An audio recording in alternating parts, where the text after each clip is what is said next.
Regularly scheduled programs will not be seen tonight so that we may bring you the NFL football game live and in color. Cutler looks left, being rushed, puts it up for the corner for Wilson. He's got it for a touchdown.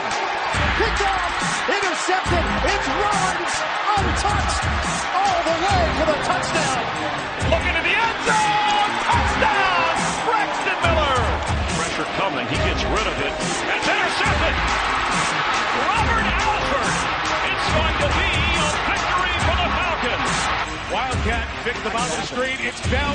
Bell seeking space. Bell trying to go over the top. He fights to the goal line. He's in for the touchdown. At the gun. The Steelers win. Welcome to Basically a Football Show. Basically a football show. Week 5 in the NFL. Week 6 in the NCAA ranks. We, on paper, didn't look like it was going to be the most exciting week. But a couple surprising results in college and some off-the-field news and some actually really tight, entertaining games in the NFL despite what looked like to be a week slate. I'm Zach. Along with me is Greg, as you heard, stepping over my words. I'm just excited to get going here. Just every week. So excited for the football show. What do you think of the overall slate? I mean, we thought it was going to be pretty bad, but it turned out to be not half bad. Well, we looked at these games. I mean, even both college and the NFL, and we're like, there's just not a lot here. But it turned out there was some good stuff. I mean, you had a really just call that I still can't believe was made in the NFL. Couple overtime games. A couple teams won that I didn't think would win. Tight games. We had a couple upsets in college, and it turned out to be a better week than I think we thought it was going to be. So let's start with the National Football League, and we'll start on Thursday. My Indianapolis Colts, minus Andrew Luck for the second week in a row, went into Houston to take on the Texans. The Colts pull out a 27-20 win in Houston. A little tighter than it should have been, but the Colts are now 2-0 with Matt Hasselbeck. I think that answers your question. You got to go with Matt Hasselbeck, right? Oh, obviously, yeah. He's the future.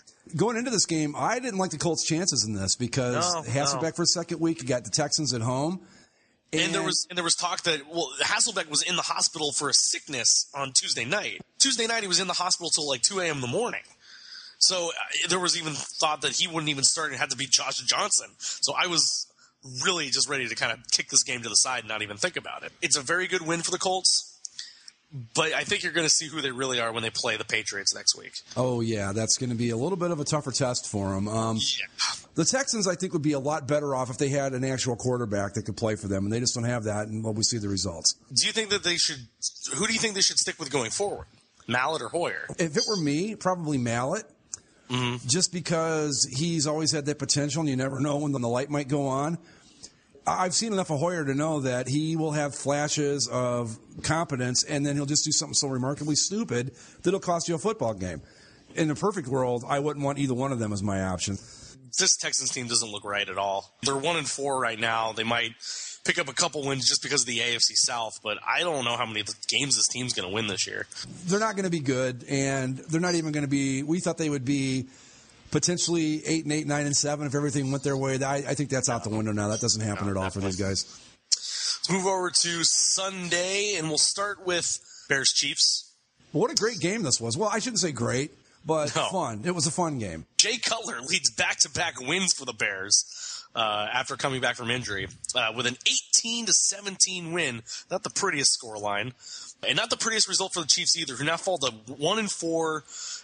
The Chiefs are going to have a big hill to climb if they want to make any sort of playoff push. I think they're done. And it's going to be even harder now with Jamal Charles out for the season. Yeah, I think they're done. I mean, you've got Niall Davis as a pretty good backup. I can't remember the other guy that was in that ran for a while. Yeah. But, a lot of people think Niall Davis would start for most teams, so we'll see. But, they're 1-4, and they're chasing the Broncos. The Raiders are much improved this year. I think it's pretty much done for them at this point. And it's really kind of a disappointment because I expected them to be in the wild card hunt at least, and I don't think that's even going to happen. And the Bears, Jay Cutler comes back and just kind of gives a big middle finger to the entire city of Chicago. We're going to be so bad this year. Oh, yeah, we're going to be bad? Here, 2 wins. Take that.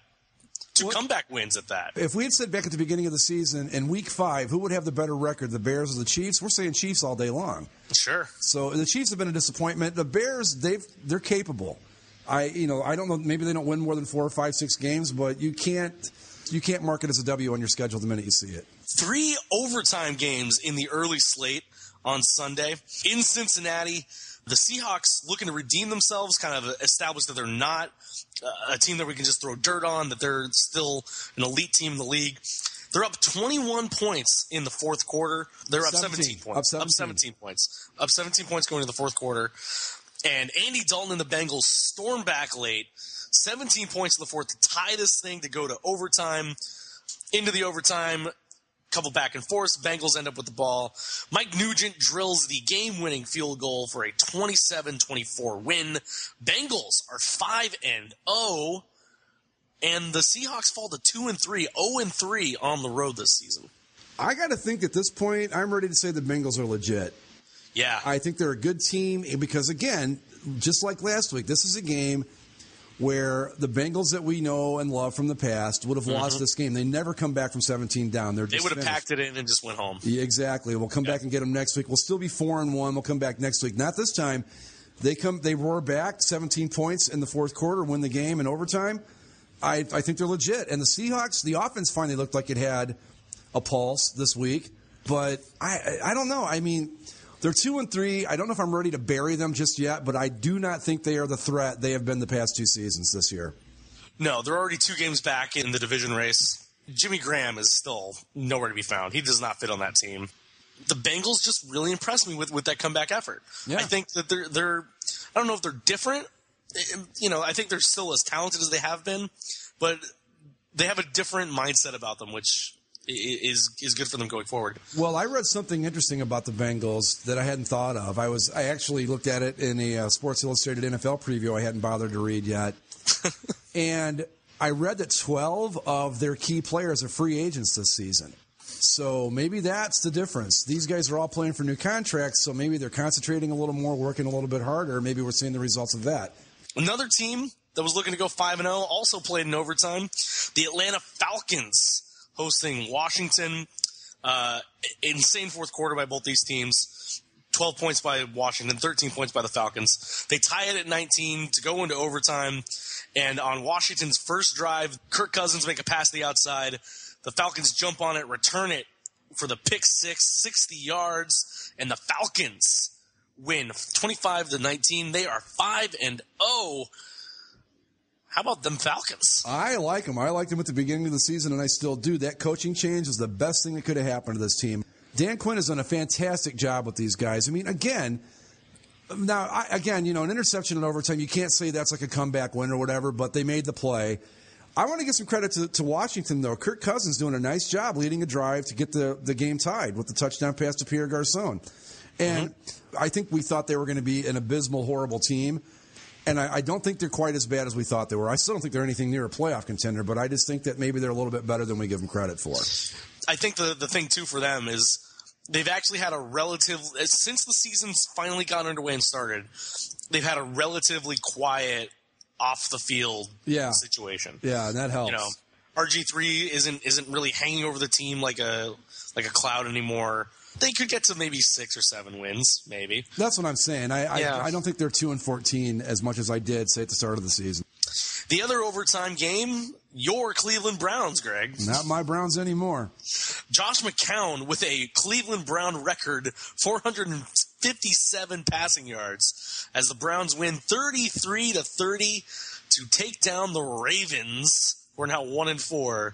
I think that was an incredible effort there by the Browns. Yeah, they did a good job. I mean, they stayed in it. They were down 14-3 after the first quarter. Usually they pack it in and go home at that point. But I think I'm going to give the Browns what's the thing that Bill Simmons says? They're feisty? Yeah, I think I'm going to give the Browns that designation. They're at least scoring points, and they're, at long last, at least kind of enjoyable to watch. You can't say that a lot. They've always been not only bad, but no fun to watch. At least this year, they're staying in games and making it interesting. And the Ravens, I think we can finally throw dirt on the Ravens. They are finished at 1-4. Yeah, they stayed alive last week with that overtime win against the Steelers. Falling overtime here to the Browns. They're 1-4. They're done, especially in terms of the division, because, I mean, nobody's going to catch the Bengals, I don't think. The logjam is starting to form in the middle of the AFC, and the Ravens are on the the bottom side of that. They're home. They're up against the wall. They have to win this game against a team that they certainly have enough talent to beat, and they couldn't pull it off. I just want to say, with the Cleveland Browns, you've had Otto Graham, Bernie Kosar, Brian Sipe, and freaking Josh McCown is the guy with the most passing yards in one game. Yeah, it's something, right? Yeah, hey, you know what? If he could go off and throw for 450 a game, maybe we're wrong about him in his 39-year-old journeyman career. We'll move on from the overtime slate of games. I mentioned the Eagles. They come up with a big victory over the Saints, 39-17. DeMarco Murray, little life there for the Eagles in this game. Sam Bradford didn't look terrible. But the defense really stepped up for the Eagles in this game, and a big win to get them to 2-3 and keep them afloat there in the NFC East. What do we think about the Eagles after this? Are they finally putting it together, or did they just beat a really bad team? I think they beat a really bad team. I'm kind of with you on that. I don't think that they're – I think what Chip Kelly did in the offseason, I think he made a lot of bad mistakes. And, this is a nice win. And fortunately for them, Dallas is in all sorts of trouble, and – they're going to hang tough at 2-3, but I'm not sold yet on the Eagles. Let's see them go out and do this to somebody that's actually pretty good, and I might get a little more on board. And for the Eagles, and especially Chip Kelly, we'll talk a little bit more about this when we get to the college part of the show. But Chip Kelly might have one foot out the door in Philadelphia. The more I thought about it, or I heard somebody talking about this, I think it was Colin Cowherd maybe. Bill Simmons talked about it too.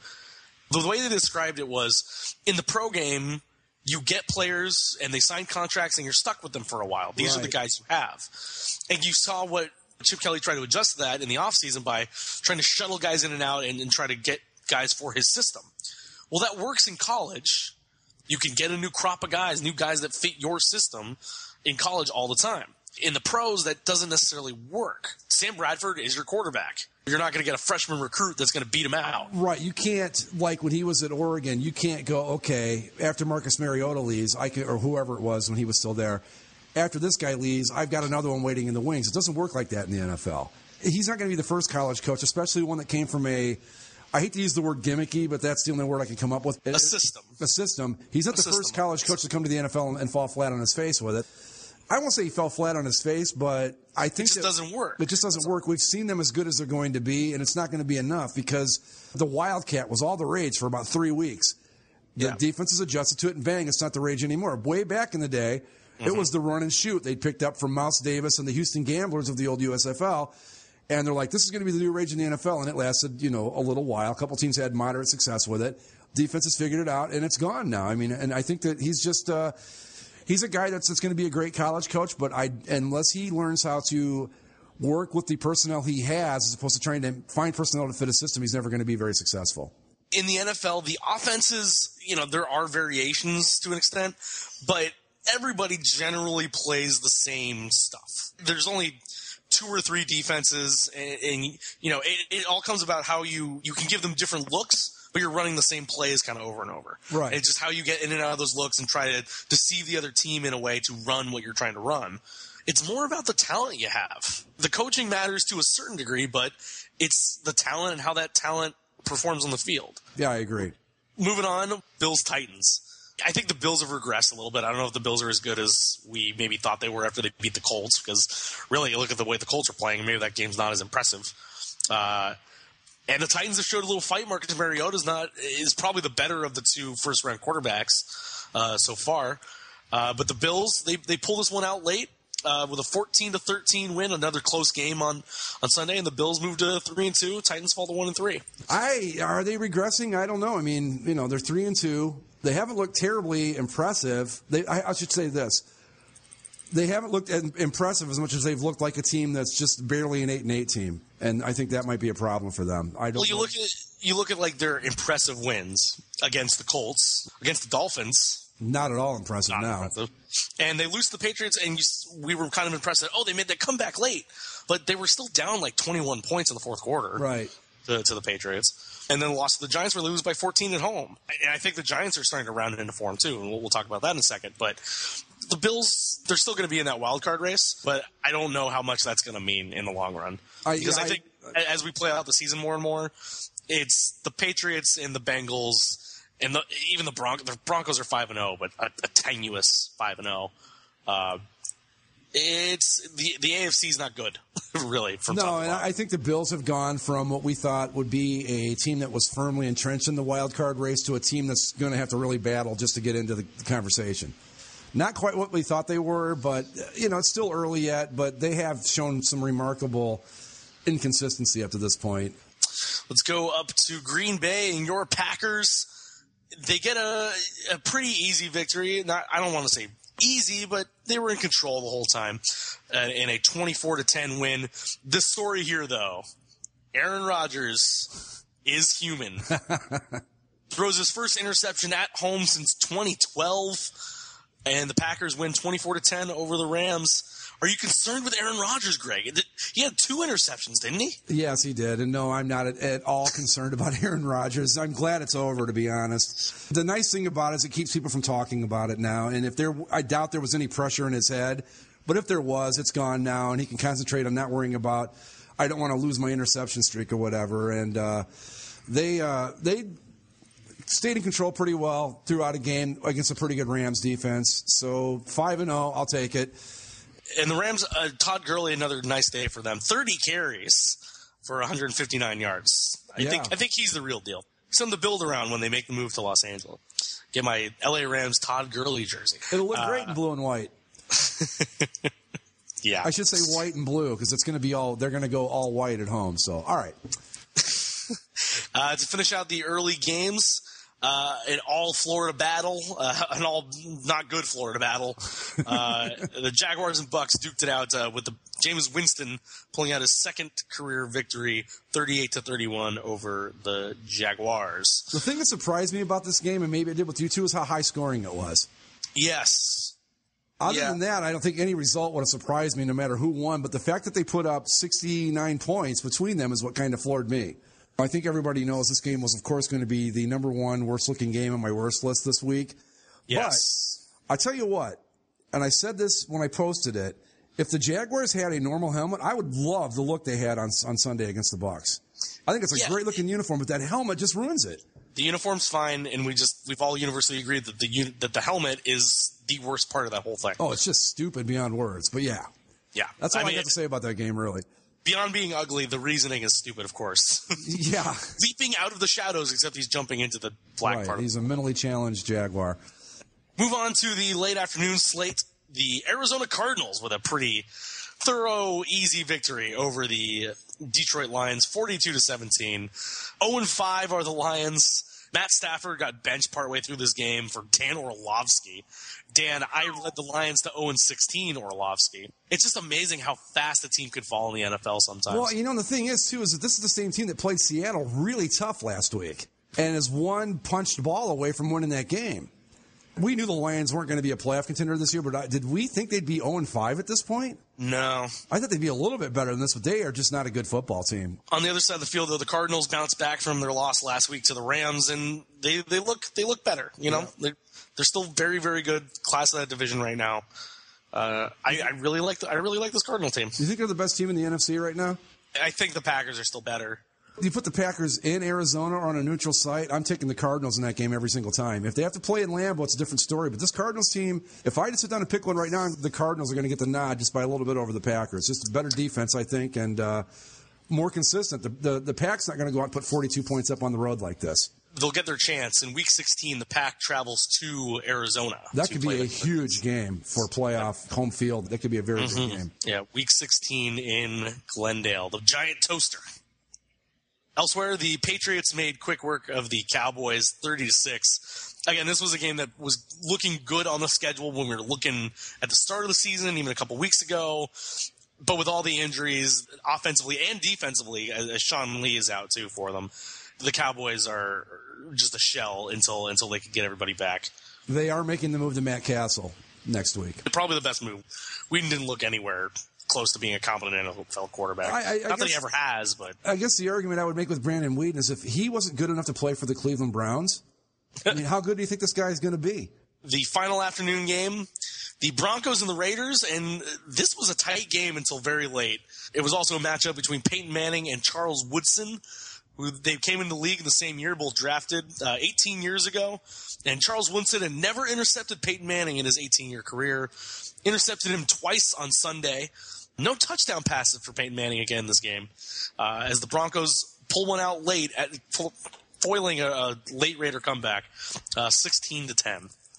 The thing with the Broncos, and I thought about this when I was watching this game on Sunday, I get that Kubiak wants to have a more run-oriented offense, maybe take a little of the load off Peyton Manning and all that.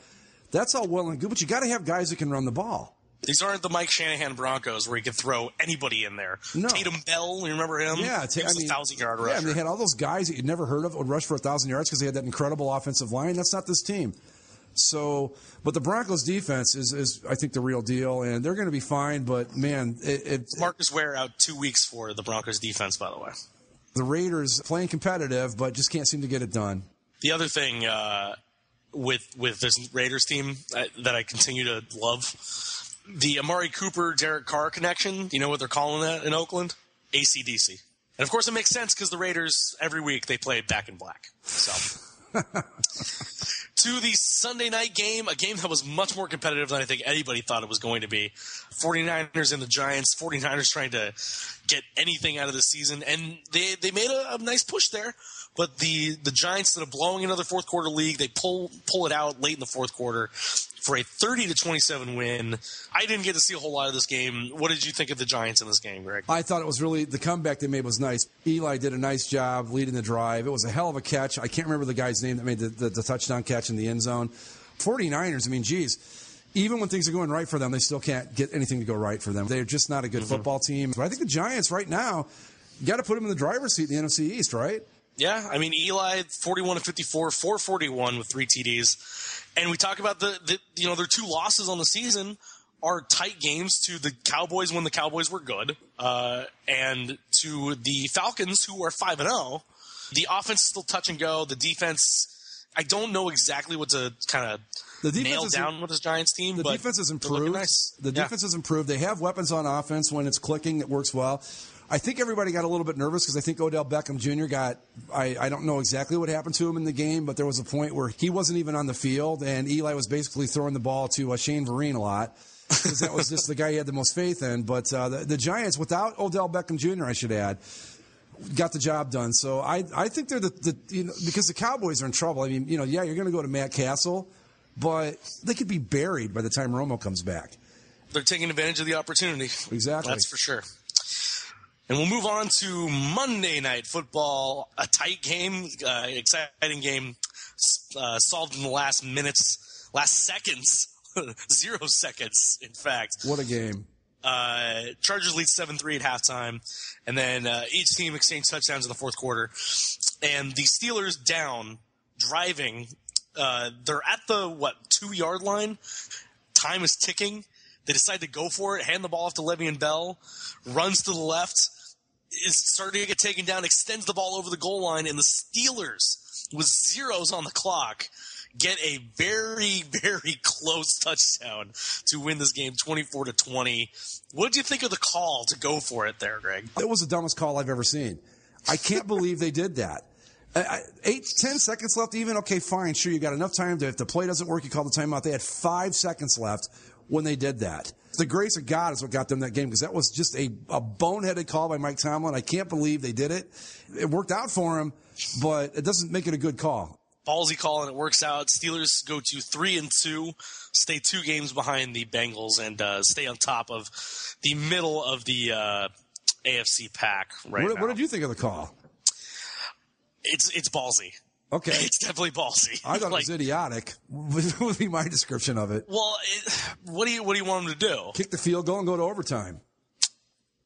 Yeah, maybe. That's what I do. But I think it's partially they lost in overtime last week, right? Maybe they don't want to have to rely on their kickers anymore either. Well, that's a fair point. But I take my chances in OT before I run a running play with 5 seconds left. In the Wildcat, where it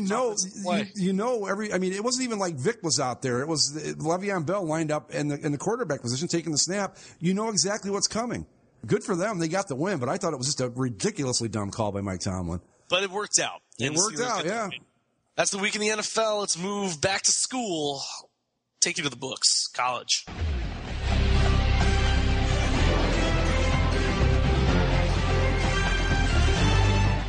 Let's move over to the college footballs.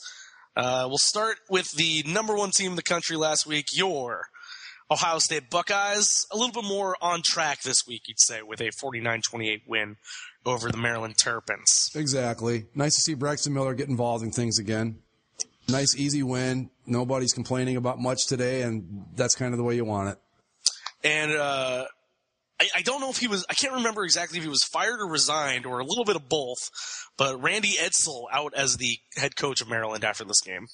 Resigned or fired or both. I can't blame him. I mean, they've been terrible in his tenure there. Where did he come from? Was he the guy that was at UConn that did such a great job with the Huskies, and then they brought him down here? Yeah. Yes. Yeah. Not a surprise there. I mean, kind of a surprise that you're a bad team and you're going to fire him in the middle of the season, but maybe you want to take a look at some of your assistants. I don't know. Number 2 is the TCU Horned Frogs.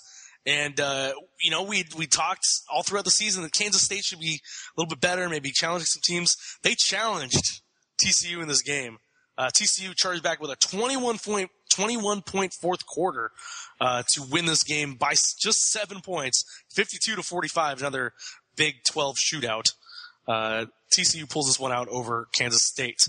Another tight one, though, for TCU. TCU, that defense is going to get them in trouble at some point down the road. Mm-hmm. They have got to be able to I mean, I know they're not going to be a lockdown SEC-style defense, but they've got to be able to stop teams from scoring 40 a game on them like this, or it's going to hurt them in the long run.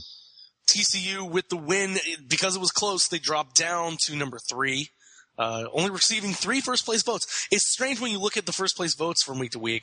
TCU's been number 2 a couple weeks here, but they were only getting like 1 or 2, 3, 4 first-place votes in the poll. So that's kind of interesting to look at. Well, another thing, too, I don't know that it's fair to knock them down after beating a Kansas State team that's not terrible. Yeah, for 3-2. Yeah. And we talked about it last week, that Kansas State, that they were going to put points up. We knew it was going to be a game where they weren't going to just walk all over them. So I don't know if that's a fair assessment of TCU, but, I don't get to vote. Number 3 was Baylor. They do what Baylor does, 66-7 over Kansas. Kansas 0-5, Baylor 5-0. Baylor did that without scoring a single point in the fourth quarter and still scored 66. They could have hit 100 if they wanted to. They move up to number 2 in the country, 13 first-place votes. Just a little under half of what Ohio State got for first place. I don't know about that. Number 4 was the Michigan State Spartans, and they had a little bit more trouble with Rutgers than they rightfully should. Michigan State gets bailed out late in this game because on 4th down, oh my God, Rutgers trying to come back and tie this game. They spike it on 4th down. Oh man, how? I feel so bad for that kid playing quarterback for them. How do you do that? I guess you just get caught up in the moment and you forget. I don't know, because wow, I was just like. Because I didn't see it. I was reading about him like, he did what? And then I watched the replay, and sure enough, he got the snap and spiked it, and they're like, it was 4th down. And the color analyst, and I know you don't get the best and the brightest on a Michigan State Rutgers game, but, you can let go of the obvious before you choke it to death. He's like, yeah, you can't do that on 4th down. You can't spike it on 4th down. No kidding. Really? Oh, really? Yeah. Thanks for that.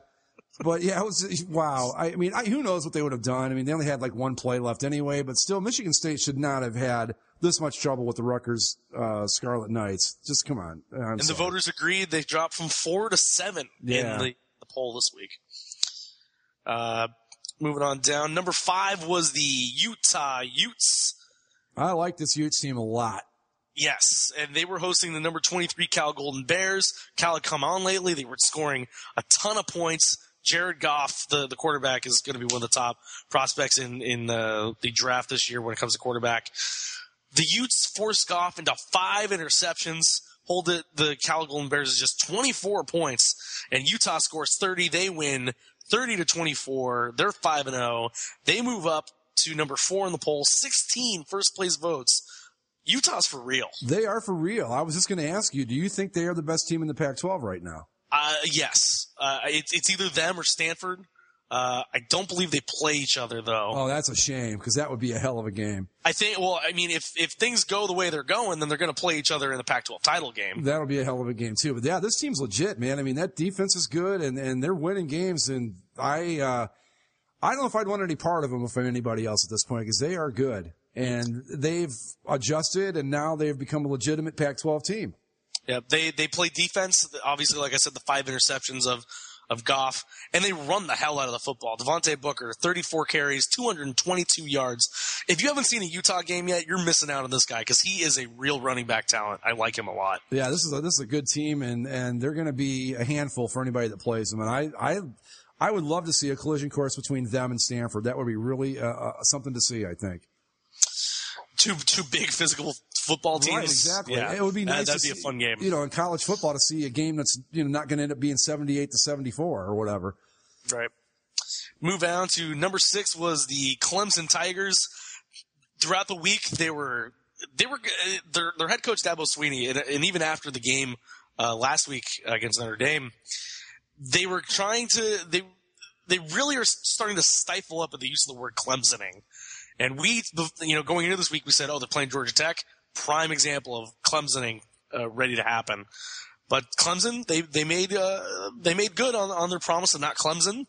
And they win 43-24 over Georgia Tech.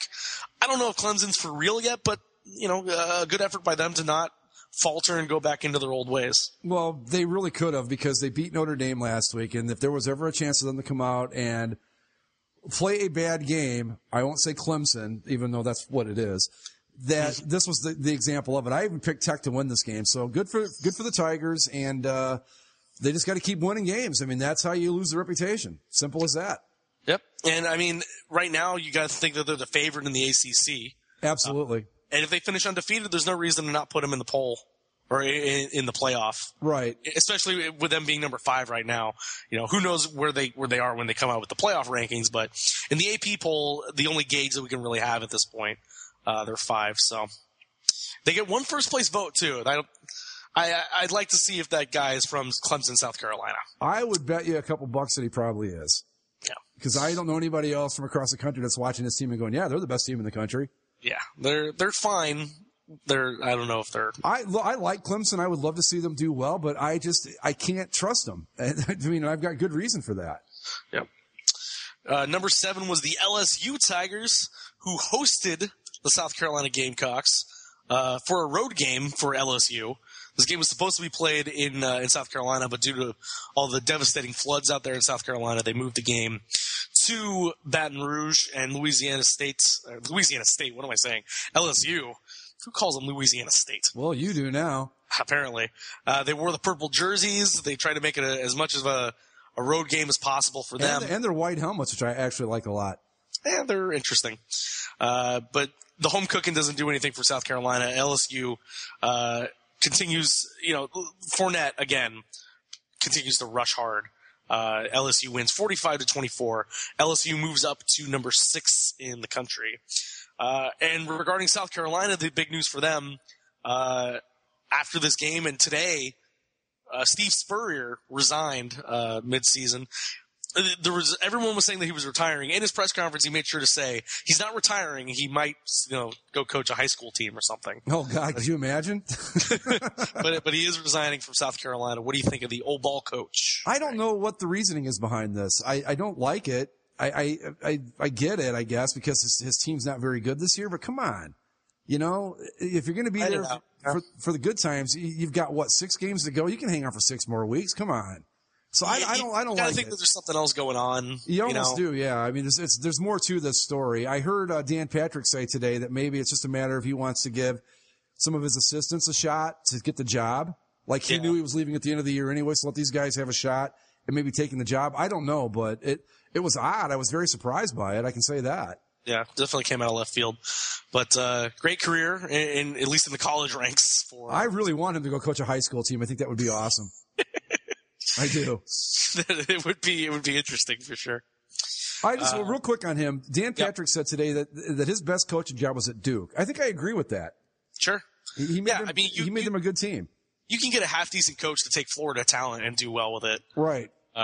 Duke is always interesting. They get all the talent for the basketball team, and you think that some of that money could flow into the football team, but only ever so often.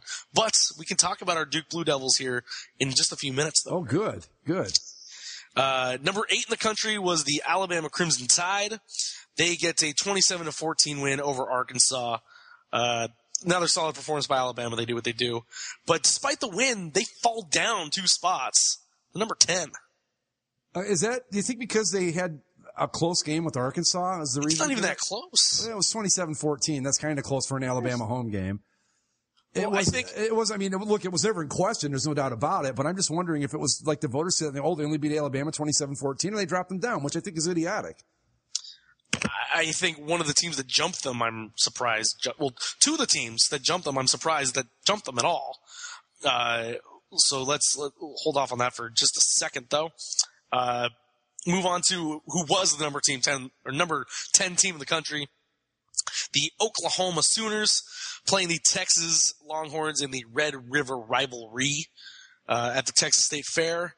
And as it seems to happen, when Oklahoma's ranked and Texas is unranked, the Longhorns rose up and beat the Oklahoma Sooners 24-17. Texas wins that god-awful golden cowboy hat. Maybe saves Charlie Strong's job for now. It doesn't hurt. I'll say that. It doesn't hurt. They got to put it together a few more, I think. I mean, if they can somehow come out of this with this 8-4 season, maybe, but it's a nice step in the right direction. And Oklahoma loses its first game of the year, but their first as a ranked top 10 team. Well, we talked about them last week. We said that they weren't this good, and they went out and proved it. At no point did I think they were ever anywhere near a top 10 team this year, and they showed us why. Yep. We'll move on to the number 11 team was the Florida Gators. They get a rousing 21-3 win over Missouri. And this is one of the teams that jumped over Alabama. Florida jumps up to number 8.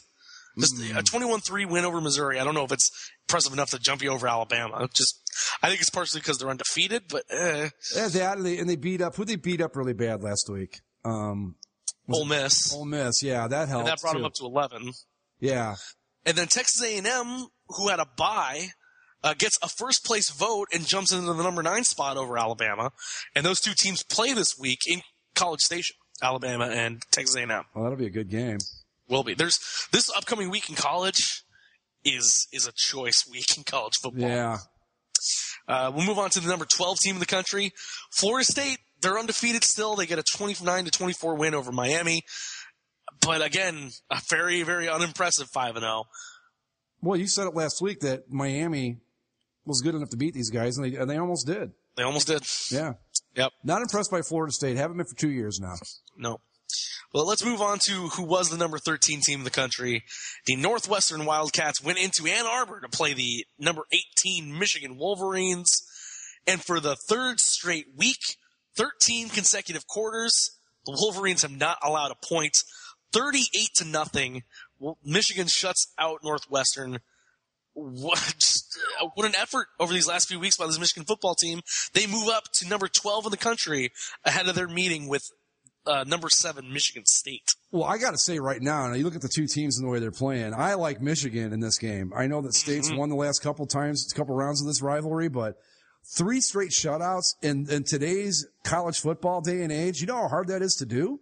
Mm-hmm. That's like, the odds against that have got to be incredible because even bad teams playing really good teams still manage to put a few points on the board. And wow, I can tell you this as an Ohio State fan, I am scared to death of this Michigan team right now. That Michigan team, and the offense is still kind of so-so. The quarterback play is not great. They're not getting a whole lot. They're the leading rusher, 8 carries, 59 yards for Devion Smith. But that defense is good.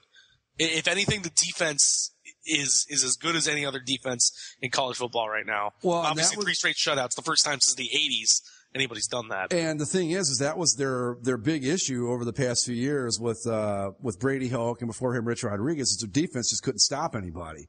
Mm-hmm. Now, 3 straight shutouts, that's just very, very impressive. And this team is, they're a lot better than I think anybody thought they were going to be this year. We all knew they'd improve, but no one saw this coming. I don't care. You can say you did all you want, but you didn't. And wow, look out. They, like I said, I'm scared to death of them right now. It's as simple as that. They look really good.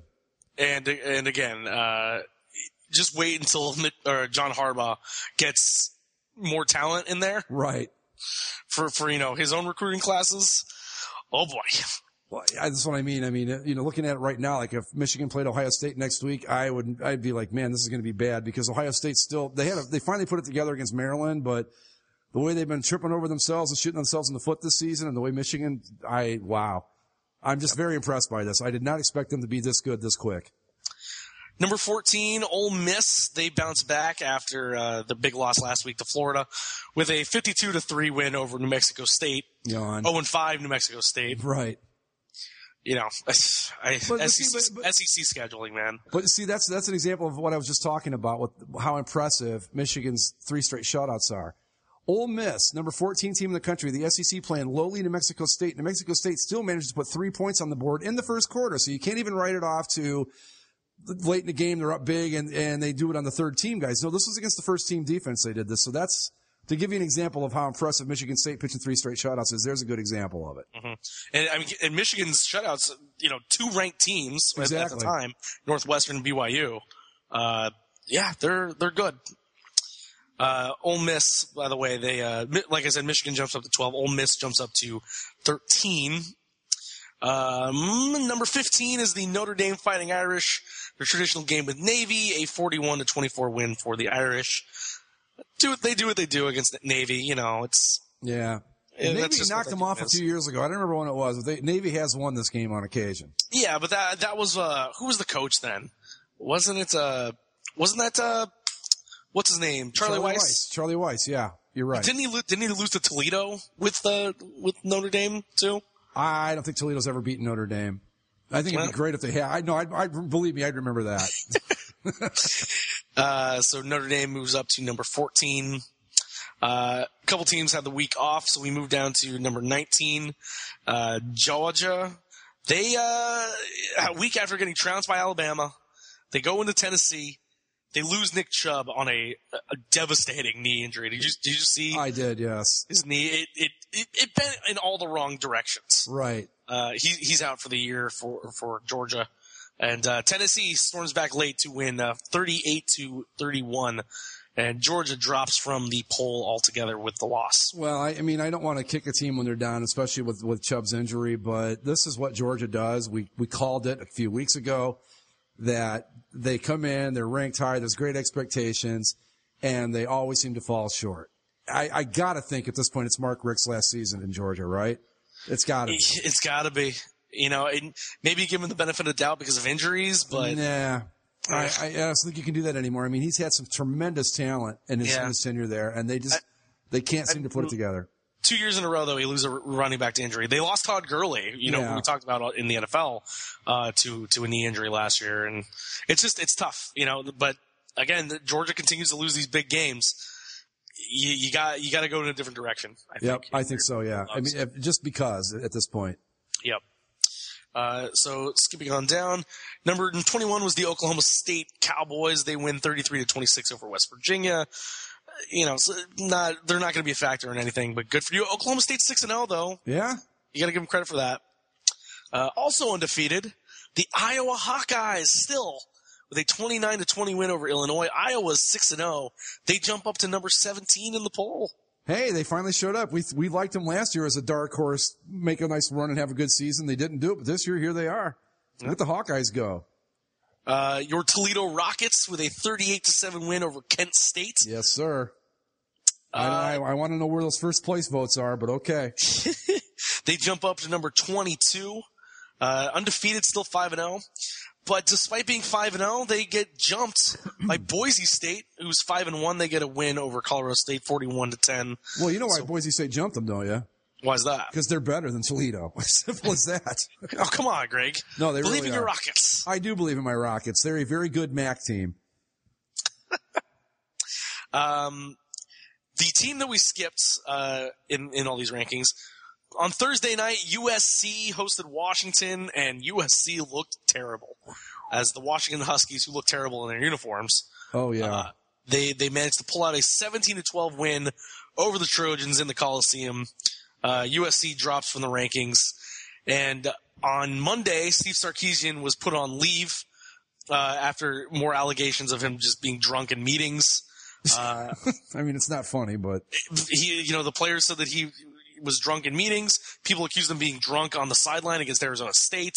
Wow, that's a bad drinking problem if that's true. That's a very bad drinking problem. Because Washington's a public school, they were able to, pull some of his expense reports from his time at Washington for the road trips. A lot of alcohol usage. And with all these reports coming out, USC elected to fire Steve Sarkisian, 12-6 in a season and a half at the helm of the Trojans. I think their offensive coordinator takes over as the interim head coach. Wow. Are you surprised by this at all? I'm surprised. I'm not entirely surprised that they fired him. I'm more surprised at just how bad his drinking problem ended up being. Yeah, that's sad. I mean, I laughed a second ago because look, I understand it's a very serious problem and all that, but to hear like a coach is drunk during a meeting, it strikes me as funny, but it's not. I get that, but like I said, it's a very, very bad problem if it's reached that extent. And before the season, he had the issue at the booster rally, and he just said, it was a mix of my medication and right. alcohol. I'm gonna get treatment or whatever. Obviously, if whatever minimal treatment he was getting wasn't working. Well, I mean, we kind of wrote it off too. It's just one of those things that it happens at booster club meetings and all that, not to worry about it. If the medication thing was true, I've seen it happen to plenty of people where, you get on a new medication and you don't know how it's going to mix with the alcohol. Right. And, it affects you. So I kind of wrote it off, but obviously it was a much more systemic problem for him.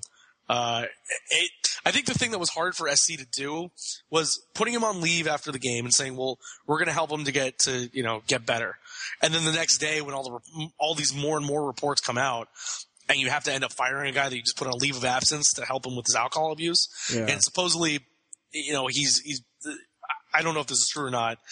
It might just be a rumor that he was going through a divorce, maybe, and so that might lead to more drinking. And obviously, losing your job makes you probably want to drink more. Right.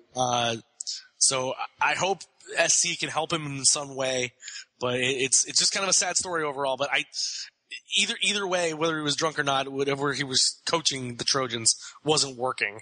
No. Over the last year and a half. I mean, we thought Washington would be a halfway decent team this year, but for USC, with all of the hype they had coming into the season, this is a game they needed to win. They lost at home, right? Yes. Yeah. And again, I will say this. I respect Pat Hayden. He came out, he's the USC athletic director, came out and said, look, I made a mistake. It didn't work out the way I hoped it would with Sarkisian. So he's taking some of the responsibility for it. I appreciate that. I guess for a guy that, if his drinking problem is such that he's drinking at games and in meetings and stuff, he really, really needs help. And regardless of whether USC does it or not, his next stop should be a rehab center somewhere, because that is a serious, serious problem. It is. So USC goes with an interim coach for the rest of the way, but as we talked about in the NFL portion, there's been a lot of talk this week that maybe if things aren't working out for Chip Kelly the way he wants, USC is still a prime football job. That's a big football job. That's a top 10 job easily. Despite the stuff that's gone on over the last 5-6 years with that program, whether it's the sanctions or, Lane Kiffin and now Steve Sarkisian, this is still when it gets back on track, and you can get back on track pretty quickly with USC and the money and the recruiting you can do. Sure. For the Trojans. It's still a top job. It's a prime job, and you're going to see a lot of really good candidates line up for it. I guess the only thing I would worry about is I don't know that I would, and this is just me being a traditionalist and an old guy, I would hate to see Chip Kelly come to storied USC and put that offense in, because that's just not USC football to me. But other than that, I think it would be a good match. It would be a good match. I think that it's a good job. He'd be a good candidate for it. I wouldn't be, if Steve Spurrier really isn't quote unquote retiring, he's just resigning, I wouldn't be too terribly surprised to see his name pop up in the mix, but I really that's like a long shot, but his name will come up in the discussion. And of course, as always, John Gruden will be in there somewhere just because he always is. Yeah. Well, Lane Kiffin's not doing half bad as an offensive coordinator. Maybe we bring him back. No. That ain't happening. Hell, they dropped him off and said, see you later, and let you stand him by the roadside. So he ain't coming back. Yeah. So, USC loses and they drop out of the rankings. Teams that had buys. Stanford was on a bye. They move up to – Stanford's only number 15 in the country right now. See, there's some of these rankings. Okay, first off, Stanford's better than Notre Dame. They're better than Ole Miss. Are they better than Michigan? I don't know. I would say today. Better than Florida State? They're better than Florida State. I'd say they're probably still better than Michigan. I mean, Michigan's had some nice wins. We'll get a much better idea of the Wolverines when they play Michigan State this week. And then we'll really know for sure. And I mean, if they go out and stomp Michigan State like I think they're going to, then they're legit. But Stanford, you know, I think they're better than Florida State. I'm going to give them the nod over Michigan. They're better than Ole Miss. They're better than Notre Dame. I give them the nod over Florida and Michigan State for that matter. I think that they've got to be, you got to have Stanford at least in the top 10, don't you?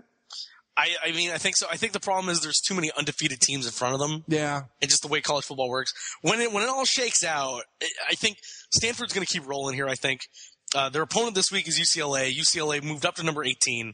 If Stanford can beat UCLA handily in Palo Alto, then that'll jump them up a couple more spots, I think.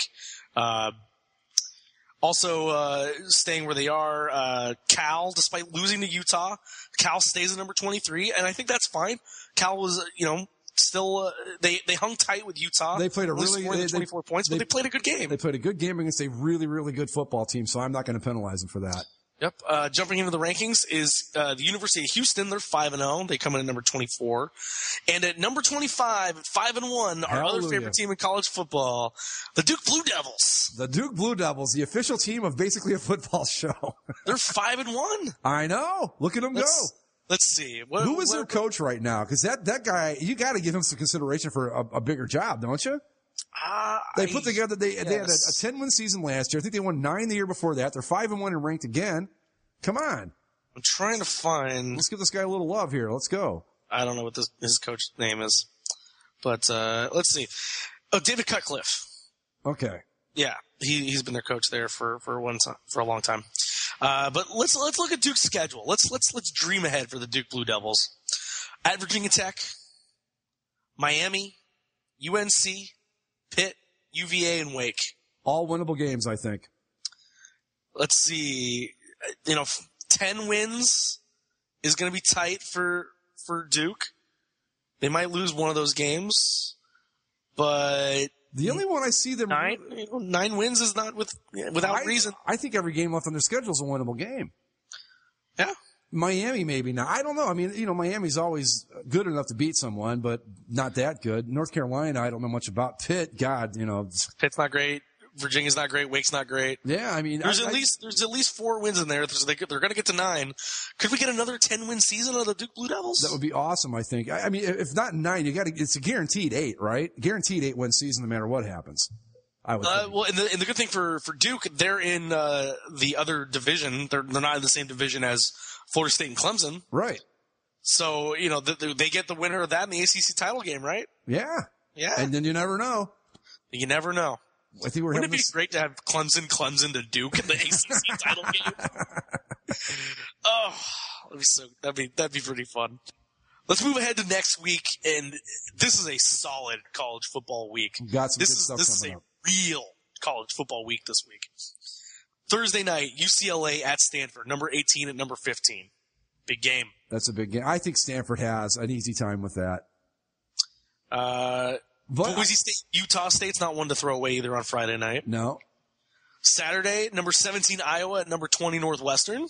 Ooh, we'll see if the Wildcats can get up off the floor after the big loss to Michigan. Big game for the Hawkeyes too. Hawkeyes can stay undefeated. Right, that's a big game. Iowa looking for that other spot in the Big Ten title game to play the Michigan Wolverines. Number 10 Alabama at number 9 Texas A&M. You know that I didn't even argue that Michigan point with you, right? Yes, I know. Okay. Alabama A&M, that's a wow. Game in the SEC West. God, you know what? I think I like A&M in that. I almost do too. I think A&M's offense is better than Alabama's. Yeah. If Alabama can get the defense going again and control the game on the ground, they're going to have to run the hell out of football with Derrick Henry. But my mom's a Texas Aggie, so full disclosure, I have a bias. But I'm putting the upset alert. Although it's not really when 10 beats 9, it's not really that huge of an upset. Or 9 beats 10. Well, actually, they're ranked higher, so it's not an upset. They're ranked higher, but Alabama's the favorite, a 4-point favorite. Yeah. I don't know. I still can't believe they weren't favored against Georgia when they played them, but okay. The big game we already talked about, Michigan State goes to Ann Arbor to take on number 12 Michigan. Oh boy, I tell you what, I think the Spartans are in trouble. Michigan. I think the Spartans are in trouble.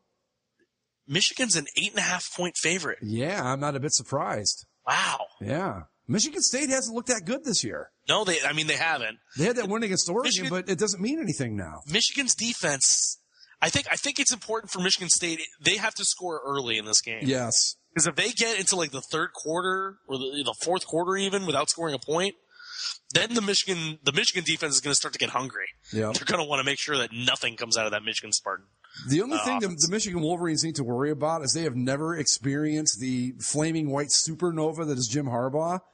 And, you don't want to burn these guys out too quick. So that's the only thing I'd be concerned about. But I got to be honest, I'm with Vegas on this. I think Michigan's a clear favorite in that game. Mm-hmm. 8.5 points, though, that's a lot. That is a lot, but especially because I don't know how many points the Michigan offense is going to be able to put up ultimately. But again, Michigan State hasn't played that great this year. I can see it. Yeah. Number 8 Florida goes to number 6 LSU. Ooh. See if Leonard Fournette, what he can do against that Florida defense. Can he pass at all? I got to think every LSU pass is going to be intercepted, and they're just going to hand the ball to Fournette 60 times. And USC goes to Notre Dame. This would have been a bigger game had SC held on, but see what the new coach for SC can do if he can knock off Notre Dame. It'll be interesting to see what, the new coach and all that. Do they get fired up and go out and win one for their coach and all that and everything? So I would be a bit surprised to see SC win this game. Ohio State hosts Penn State unranked, but Penn State's 5-1, 2-0 in the Big Ten. Yes, Ohio State debuts their beautiful all-black uniforms this week. Yeah. And Arizona State travels to Utah. That's an interesting game. Again, not a ranked matchup, but we've got 4 or 5 all ranked matchups. We got Florida LSU, Michigan State, Texas A&M Alabama, Iowa Northwestern, and UCLA Stanford. 5 ranked matchups this week. Yeah, and Utah ASU is not a bad game. No, not a bad game. Notre Dame USC is not going to be a bad game. There's some good stuff out there this week.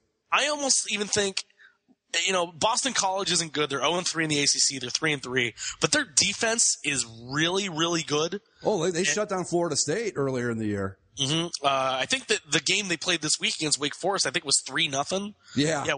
Wake won that game 3-0. Again, Boston College is not a great team. But they let up 3 points, 0 points, 14 points to Florida State. One of those, and I think only 1 offensive touchdown in that game. One of those was an interception return for a touchdown. 14 points to Northern Illinois, 7 or 9 points to Duke, and 3 points to Wake. They're 3-3 and they're 0-3 in conference, but losing tight games. Yeah. If maybe they get lucky, get a couple touchdowns. What that defense can do against Clemson. I think they'll keep it close, but I think Clemson's just got too much firepower on offense. I think so too, but it's not a terrible game. It's not out of the realm of possibility if the defense plays as they have this season. Right. It's not a terrible game to watch. No. Interesting week in college football. There was one game that wasn't in the rankings that I want to talk about. Oregon loses in double overtime to Washington State. God. Oregon is taking a fall. Big time. So, you lose to Utah like you did. Utah's a pretty good team. But you lose to Washington State? Well, they've lost to Utah. They lost to Michigan State. And, Washington State, come on. Mm-hmm. Yeah, for an Oregon team is unheard of. And I thought they were going to be in the hunt for the Pac-12 title this year, and they're not going to be in the hunt for anything. Hell, they might be fighting for a bowl berth before it's all said and done. Yeah. But anyway, yeah, it's going to be a good week in college football. A lot of good games. Even Ohio State Penn State's not one that you want to, ignore. Exactly. Yeah. Exactly. We're into the meat. Just about everybody's played 5 or 6 games. We're about halfway through the college football season, getting deep into the conference play. This is where it starts to really get good. This is the meat of the college football season, and I love it. I love it more than this is great. Yeah, this is going to be a fun weekend for football. So before we go, anything else you wanted to add, Greg? Go Rockets, beat the Eastern Michigan Eagles. Go Devils. You know what? I would love to see the Sun Devils win, but I think for the betterment of the conference, I think Utah needs to win. Yeah, I hate to root against your guys, but I think I want to see Utah win this game. I like this Utah team, and I just for the better of the conference, I'm gonna abstain on that game. Okay. And go Colts. Try your damnedest against the Patriots, I guess. Good luck. For Greg, I'm Zach. This has been Basically a Football Show. Follow us on our platforms on Twitter at BA Football Show, Spreaker, Stitcher, iTunes, etc., etc. Enjoy the football. Talk to you next week.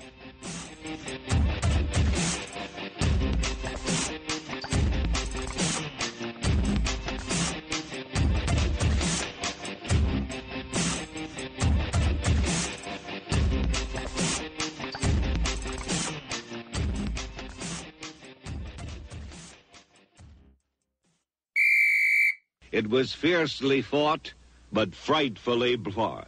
Let's take that over again.